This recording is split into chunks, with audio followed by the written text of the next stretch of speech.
नमस्कार दोस्तों, आप सभी का फिर से स्वागत है। आज के एपिसोड में हमारी चर्चा इस प्राइस एक्शन कोर्स के सबसे हॉट टॉपिक्स में से एक पर केंद्रित होगी।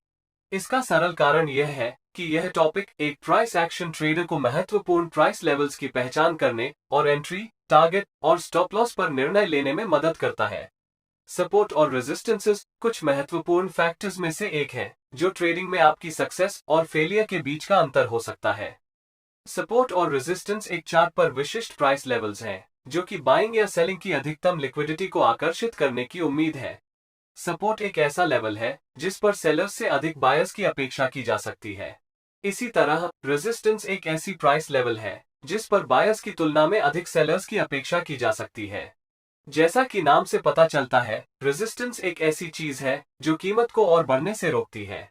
यह एक टेक्स्ट बुक डेफिनेशन है जिसे आप किसी भी स्टैंडर्ड ट्रेडिंग टेक्स्ट बुक में पा सकते हैं। आइए समझते हैं कि कुछ प्राइस लेवल्स इस तरह से व्यवहार क्यों करते हैं। हमने इस फैक्ट के बारे में बात की है कि शेयर बाजार डिमांड और सप्लाई पर चलता है। यह इस कॉन्सेप्ट के कारण है कि कुछ प्राइस लेवल्स एक बैरियर की तरह व्यवहार करते हैं और कुछ अन्य लेवल्स कीमतों के लिए बूस्टर की तरह काम करते हैं। आइए एक शेयर का उदाहरण लें जो 125 रुपये पर ट्रेड कर रहा है। मान लेते हैं कि कोई इंस्टीट्यूशन यह सोचती है कि स्टॉक आने वाली क्वार्टर्स में अच्छा प्रदर्शन करेगा, लेकिन स्टॉक का फेयर प्राइस 125 नहीं बल्कि 100 रुपये है। फेयर प्राइस प्राप्त करने के लिए वे बाजार को 100 रुपये तक नीचे ले जाते हैं, जहां वे धीरे धीरे और गुप्त रूप से अपना पोजीशन बिल्ड करते हैं। कीमत 100 रुपये के प्राइस लेवल का रिस्पेक्ट करने लगती है। यह लेवल जहां स्टॉक की डिमांड पूरी होती है और जहां से कीमतें बढ़ना शुरू हो जाती हैं, इसे सपोर्ट लेवल कहलाता है। सपोर्ट लेवल को उस प्राइस लेवल के रूप में भी देखा जा सकता है जो कीमतों को और नीचे गिरने से रोकता है। यह एक ऐसा एरिया भी है जहां बड़े बायर्स स्टॉक को खरीदेंगे।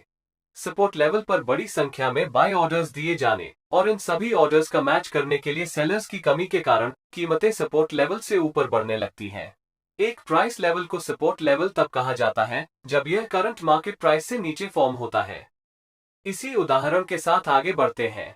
कुछ ही महीनों के बाद कीमत 100 से 200 रुपये तक बढ़ गई।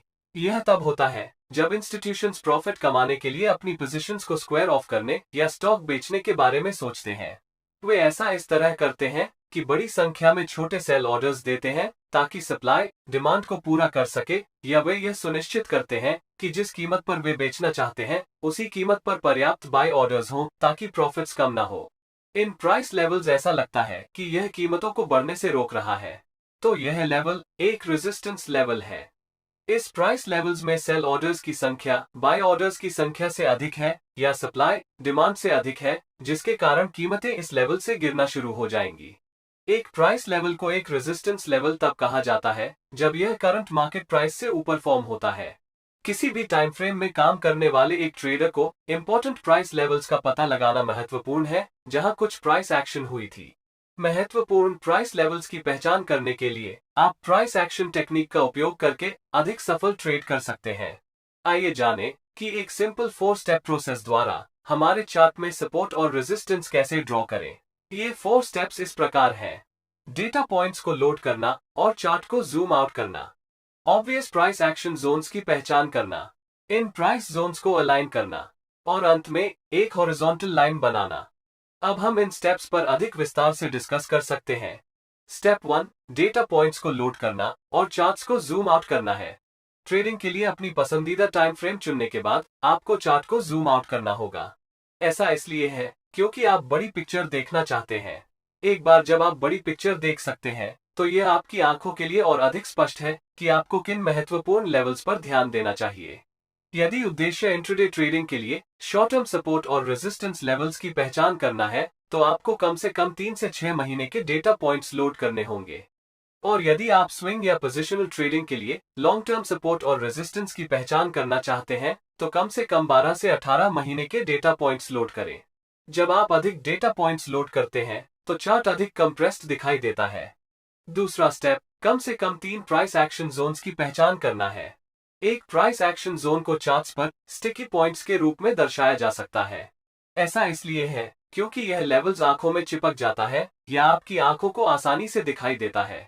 तो अगर लेवल स्टैंड आउट करता है तो स्तर मायने रखता है या यह इंपॉर्टेंट लेवल है, लेकिन अगर आप अपनी आंखों पर संदेह कर रहे हैं और पूछ रहे हैं कि क्या यह एक स्तर है या नहीं, फिर इसे नजरअंदाज करना ही बेहतर है, क्योंकि यह एक महत्वपूर्ण लेवल नहीं है।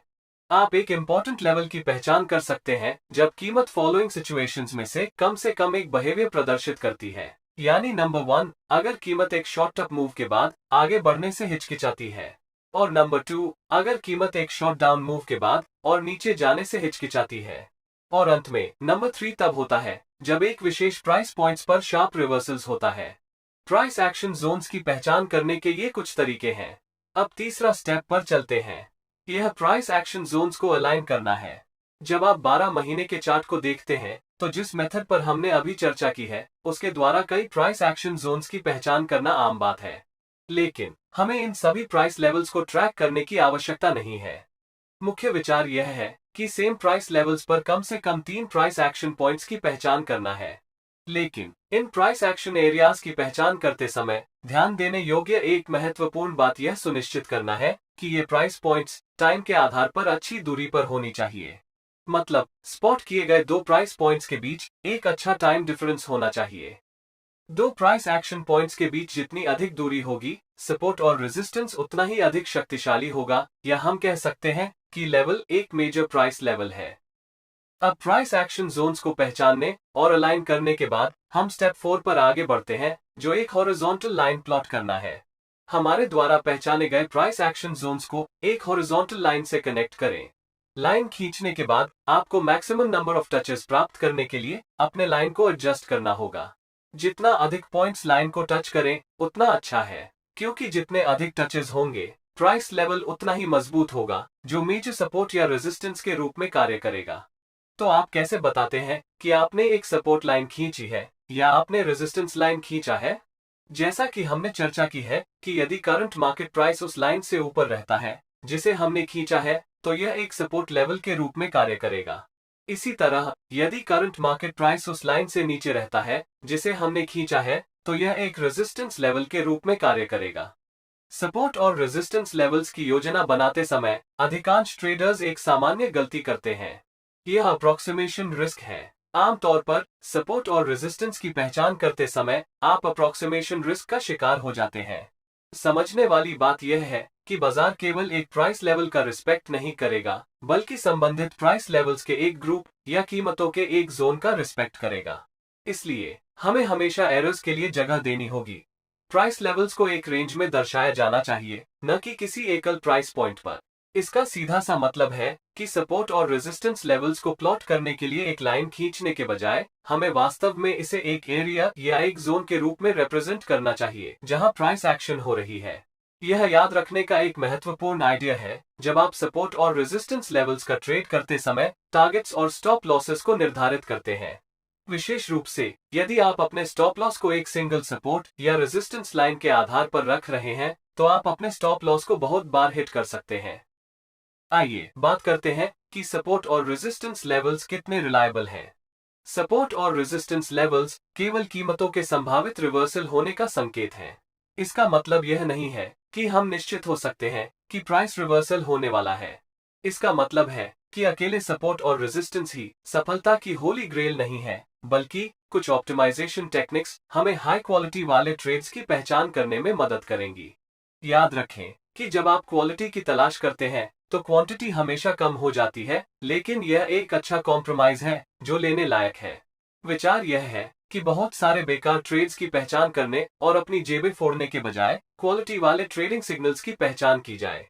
यह हमें एक इम्पोर्टेंट कॉन्सेप्ट की ओर ले जाता है। क्या होगा यदि हमारे पास हर ट्रेड के लिए एक चेकलिस्ट है?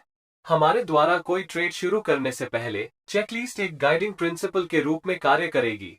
ट्रेड्स को चेकलिस्ट में निर्दिष्ट कंडीशंस या रूल्स का पालन करना चाहिए। अगर ऐसा होता है तो हम ट्रेड करते हैं, वरना हम ट्रेड छोड़ देते हैं और एक अन्य ट्रेड अपॉर्चुनिटी की तलाश करते हैं जो चेकलिस्ट का अनुपालन करता है।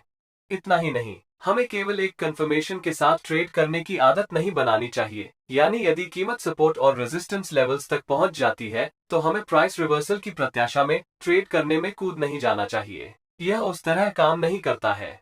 इसके बजाय हमें और कॉन्फर्मेशंस की तलाश करनी चाहिए। पिछले एपिसोड में हमने प्राइस एक्शन कैंडलस्टिक्स के बारे में बात की है, जो बहुत इंपॉर्टेंट है। ट्रेडिंग सिस्टम्स बनाने के लिए सपोर्ट और रेजिस्टेंस लेवल्स के साथ इनमें से कुछ प्राइस एक्शन कैंडलस्टिक्स का उपयोग करना एक बहुत अच्छा हैबिट है, यानी एक कॉन्फ्लुएंस ट्रेडिंग सिस्टम बनाना है जो एक सिंगल कंफर्मेशन से अधिक प्रभावी है। अपना खुद का सिस्टम बनाएं और एक चेकलिस्ट भी बनाएं, क्योंकि चेकलिस्ट का एक और फायदा है, यह आपको डिसिप्लिन होने में मदद करता है, क्योंकि डिसिप्लिन ट्रेडर की सफलता का लगभग 80% हिस्सा बनाता है। तो मेरी राय में चेकलिस्ट आपको अनुशासित होने के लिए मजबूर करती है। यह आपको अचानक और लापरवाह ट्रेडिंग डिसीजंस लेने से बचने में भी मदद करेगा। हम अपकमिंग एपिसोड्स में सपोर्ट और रेजिस्टेंस लेवल्स पर अपनी चर्चा जारी रखेंगे, क्योंकि यह एक एक्सटेंसिव टॉपिक है जिसके लिए गहरी समझ की आवश्यकता है। दोस्तों, आज के लिए बस इतना ही। अगर आपने आज कुछ नया सीखा है तो कृपया इस वीडियो को लाइक करें और अपकमिंग कोर्सेज के लिए चैनल को सब्सक्राइब करें।